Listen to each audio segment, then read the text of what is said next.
यथार्थ भगवान की जय। प्रिय मासूम मित्रों, आज अनंत चतुर्दशी है। गणेश जी का आज विसर्जन होने जा रहा है। तो गणेश जी के बारे में मैं छोटा छोटा, क्योंकि आप लोग पूरा वीडियो देखते ही नहीं हैं, इसलिए मैं छोटा सा वीडियो बनाने जा रहा हूँ जो एकदम सारगर्भित, मूल प्रमाणित, ऐतिहासिक और यथार्थ है। तो गणेश जी के बारे में मैं वीडियो में बताया था कि घर के मुखिया को गणेश या गणपति कहते हैं।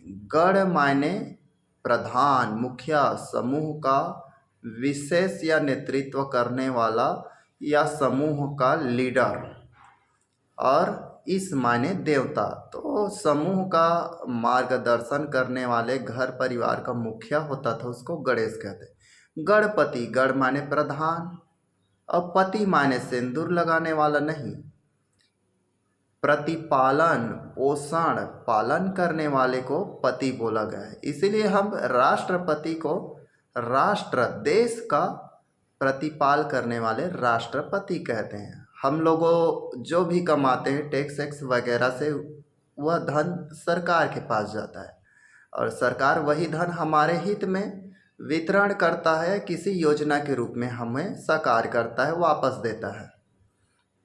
तो चलिए विषय पर आता हूँ मैं। यह गणेश पूजा महाजनपद काल से हुआ है। इसका ऐतिहासिक प्रमाण 5वीं से 6वीं शताब्दी में मिलता है।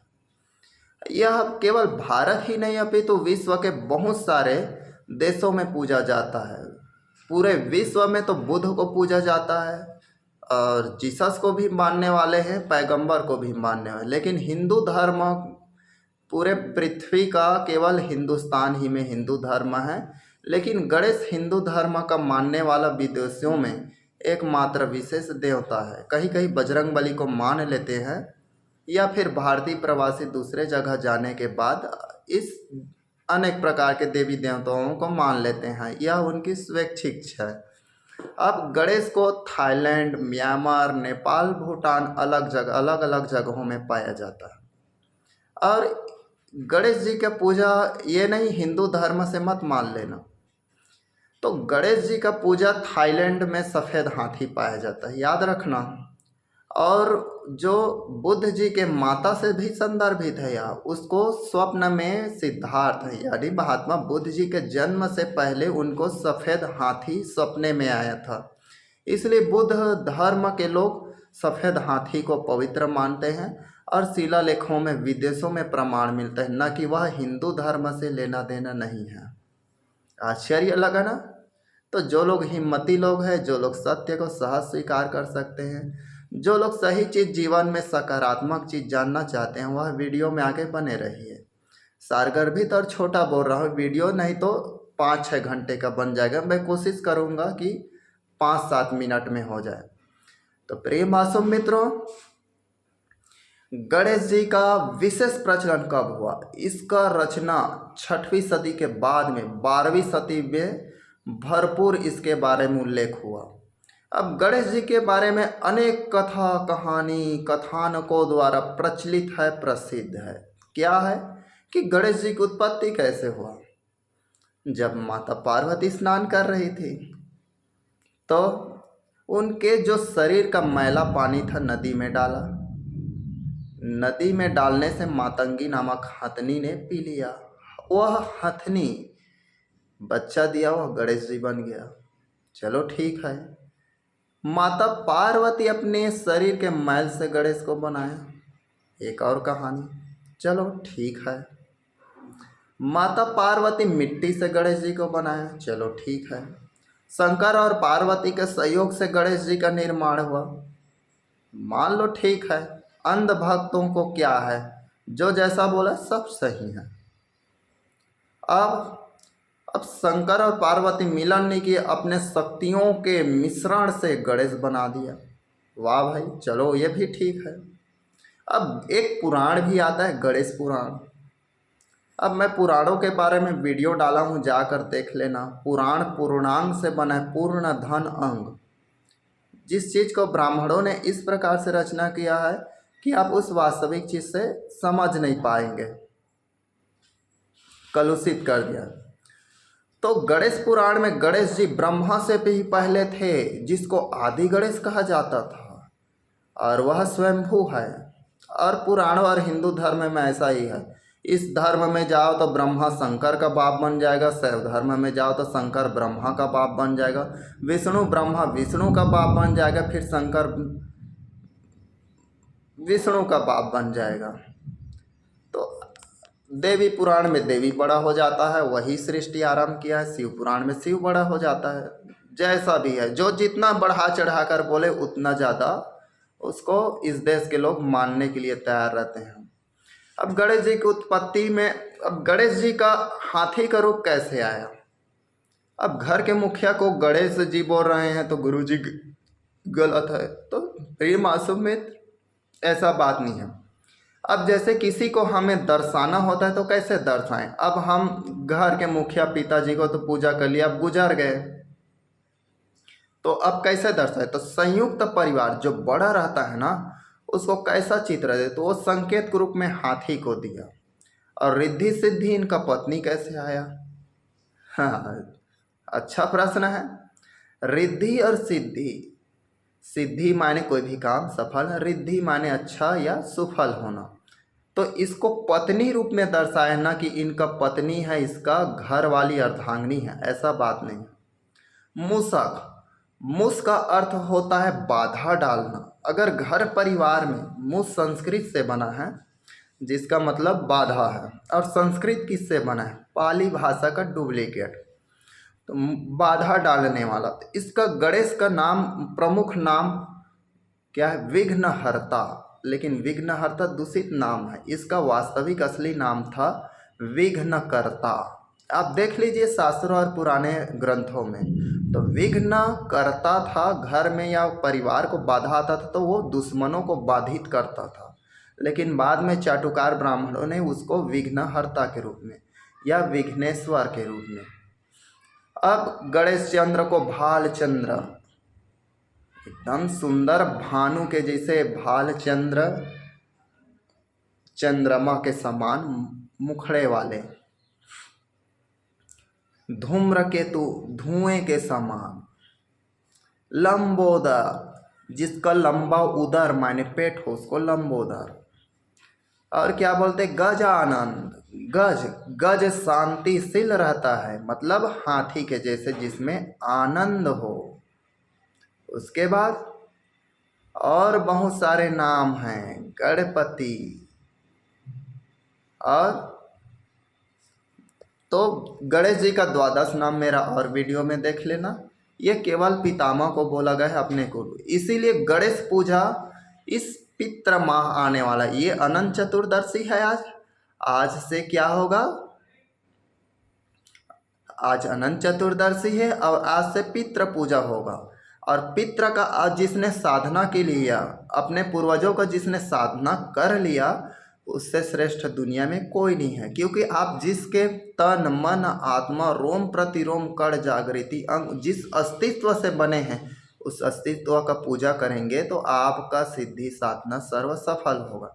मैं बोल रहा हूँ, उसमें मेरे पितृ माता अपने कुल का मेरे ऊपर शक्ति है, और जिस चीज़ से मैं बना हूँ उस चीज़ का वाहन करूँगा तो वह मेरे अंदर विद्यमान हो, जल्दी जागृत होगा और जल्दी सफल होगा। अब गणेश जी को वर्तमान समय में क्या है? तो छत्तीसगढ़ में और कई आसपास के झारखंड, उड़ीसा जैसे मध्य प्रदेश के आसपास में इसको दुल्हा देव के नाम से बोला जाता है। छत्तीसगढ़ी में गारी भी देते हैं, तो तेरे दुल्हा को बुलाऊं। दुल्हा माने पति नहीं होता है, दुल्हा, दुल्हा का मतलब पति ही है, लेकिन प्रतिपाल पालन कुपोषण करें। जैसे कि मैं कुछ गलती किया तो मेरे घर में शिकायत करने आ जाते हैं, किसके पास? दुल्हा के पति, दुल्हा के पास, यानी मुखिया के पास। तो दुल्हा माने औरत का पति नहीं होता है, दुल्हा शब्द ही पति से आया है। इसी प्रकार से कुल देवता, कुल देवता भी इसी से आया है। बाद में विश्व में यह बौद्धों के प्रचार से हुआ है, और अलग अलग संस्कृति के लोग बौद्ध धर्म को अपने अपने साहित्य और संस्कृति के अनुसार, अलग अलग संस्कृति के अनुसार प्रस्तुत किए हैं। तो ऐसे हमें लगता है कि यह हिंदू धर्म से है, तो ऐसा नहीं है। अब गणेश जी का कुल को पितामह है, वंश का मूल है और प्रथम देवता के सम्मान में पूजा होता है। तो गणेश जी को प्रसन्न कर लिए घर के मुखिया को, तो उसके कहे अनुसार हर चीज़ होता था। जिसे घर का मुखिया बोलता था, आज उस समय संयुक्त बड़ा परिवार होता था। जैसे एक ग्राम है, वहाँ पर कन्हैया कश्यप नाम का मेरा दोस्त है, उनके परिवार में टोटल 85 से 90 लोग हैं। अब हो सकता है 102-3 लोग और हो गए होंगे, 15 साल पहले का बात है। और हो सकता है छोटे छोटे परिवार में भी बढ़ गए होंगे, अलग हो गए होंगे। वहाँ केवल कश्यप परिवार ही है। जांजगीर के पास में छोटा सा गांव है पेंड्री। अब चलिए गणेश जी के बारे में और क्या पता है। एक दंत, अब हाथी का क्या है, एक खीसा होता है। एक खीसा क्या है, तो एक खीसा का मतलब एक शक्ति और एक आधार के रूप में है। और एक शब्द हाथी का दांत दिखाने और खाने का अलग होता है, बोलते हैं ना, तो ऐसा ना हो इसीलिए हाथी को एक दांत काट दिया गया है। देखिए भाई प्रत्यक्ष। अब गणेश जी क्या पकड़ते हैं, पासा। पासा से किसी को बांध भी सकते हैं और छोड़ भी सकते हैं। गणेश जी क्या खाते हैं, लड्डू। इसीलिए घर में कभी भी, एक कहावत मैंने टीवी में देखा था, कोई भी पिक्चर होगा, पूरा तो नहीं देखता, शादी का लड्डू जो खाए वो भी, हाँ, शादी के लड्डू जो खाए वो भी पछताए, जो ना खाए वो भी पछताए, ऐसा कुछ था।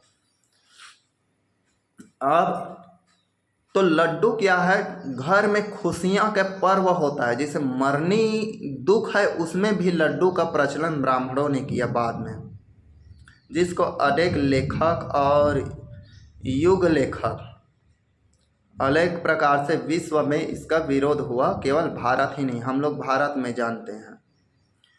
तो मृत्यु भोज के बारे में कई लेखकों ने विरोध किया और कानूनी में भी उसका साथ दिया कि यह गलत है, उस पर जुल्म अत्याचार है समाज का।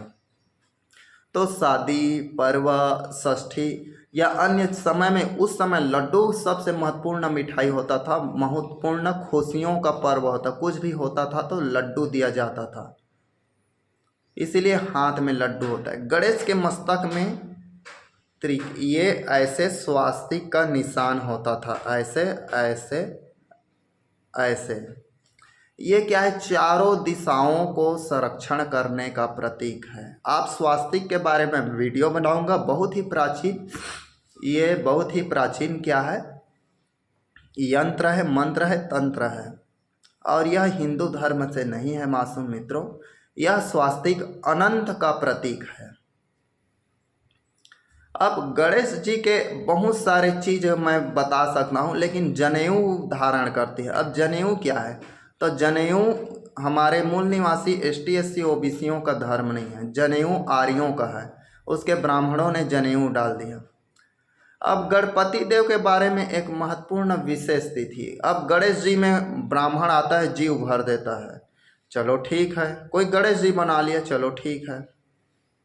अब बात यहाँ पर यह है कि गणेश जी में जो इंसान जीव भर सकता है, तो उसका भाई, बेटा, वो ब्राह्मण का कोई मर जाए, उसका दाई दादा कोई भी मर जाए, तो उसमें जो बना बुनाया शरीर है उसको, उसमें जीव भर दें और लोग मान जाए। तो उसके बाद गणेश जी को धक्का मार कर पीछे की ओर धकेल कर क्या करते हैं, उसको मार भी देते हैं। तो ऐसे में तो ब्राह्मण से बड़ा दुष्ट कोई नहीं है, गणेश जी को मार दिए। और कहानियों में भी देखा जाए तो गणेश जी का उतना लंबा चौड़ा कहानियाँ नहीं हैं, क्योंकि उसके बारे में उतना ज़्यादा फोकस नहीं दिया गया है चमत्कार के रूप में। अब गणेश जी को चतुरानंद भी बोलते हैं, जिसको चारों ओर से आनंद, चहुमुखी आनंद मिले, इसलिए चतुरानंद। मेरे समय से मैं जान रहा हूँ, जहाँ तक से नया बहू भी आता था तो पूर्वजों का पैर दबाया करता था, उनको पहले खिलाया जाता था, उनका पहले सलाह, उनका सम्मान, पहले उनका आदर, उनका ही परामर्श, सारे चीज़ का वो करता, हरता भरता, सारे चीज़ का वह प्रधान होता था। अब दुनिया में कोई देवता माने या ना माने, गणपति को मानना चाहिए। आज से पितृदेव है और पितृदेव को कैसे प्रसन्न करना, सिद्ध करना है, इस वीडियो को देखें और मेरे से संपर्क करें 9644704190। वास्तविक प्राकृतिक सिद्धि साधना सीखें। अब गणेश जी के उत्पत्ति के बारे में दुनियादारी ढोंग ढकोस पूरा पाखंड से भरा है। गणेश जी ने ये किया, फलाना को मारा, ज्ञान का सागर है। अरे गणेश जी ये नहीं जान पाया कि ये शंकर कौन है भाई, मेरा पिताजी है और मेरे पिताजी कैसा है। अब उससे लड़ाई हो गया और एक कहानी में बताया कि उसका गर्दन पहले इंसानों जैसा था और शंकर जी ने धड़ उड़ा दिया। अब देखो त्रिकालदर्शी अपने बच्चे को नहीं जान पाए और दोनों एक दूसरे से बात नहीं किए पाए कि तुम मेरे पत्नी स्नान कर रही, तुम रक्षक कौन है, और रक्षक को युद्ध नहीं किया जाता। शंकर के दूत लड़ाई हो गए, उसके बाद नंदी वंदी सब लोग आए, वो भी लड़ाई हो गए। उसके बाद शंकर को आना पड़ा क्योंकि गणेश शंकर का बच्चा था तो शक्तिशाली भी बताना होगा। कहानी में बहुत प्रतापी, धरती आसमान में चिंगारी लड़ने लगा, ज्वालामुखी फूटने लगा, समुद्र का लहरा उठने लगा, पूरा पृथ्वी और स्वर्ग तीनों लोक 14 भुवन डगमग डगमग हिलने लगा। ऐसे नहीं बताओगे तो कहानी कहाँ रोमांचक लगे, इसलिए डाल दिया गया है। अब शंकर जी उसका गर्दन काट दिए। अब उसका गर्दन कटा, ठीक है भाई, जैसे आपका अंगूठा कट गया तो उस अंगूठे में हाथी का पैर लगाओगे क्या, या उस अंगूठे में बकरी का, गाय का पैर लगाओगे? नहीं लगा सकते ना। कोशिश करोगे कि अपना ही अंगूठा लग जाए, लेकिन ये लिखने वाले मूर्ख लोग क्या लिख दे, छोटे से मासूम बालक के ऊपर क्या है उतना बड़ा हाथी का सूंड लगा दिए। तो वैसे में तो गणेश चल भी नहीं पाएगा। तो काल्पनिक मिथ्या प्रपंच से बाहर निकले, अध्यात्म वाई से यूट्यूब चैनल देखें, और इसका मैं पूरा वीडियो बनाऊंगा, लंबा बन जाएगा और आप लोग नहीं देख पाएंगे। तो लोगों तक तो पहुंचाइए मासूम मित्रों, और पाखंड से बचिए, वास्तविक सिद्धि साधना सीखें और सत्य को जानें।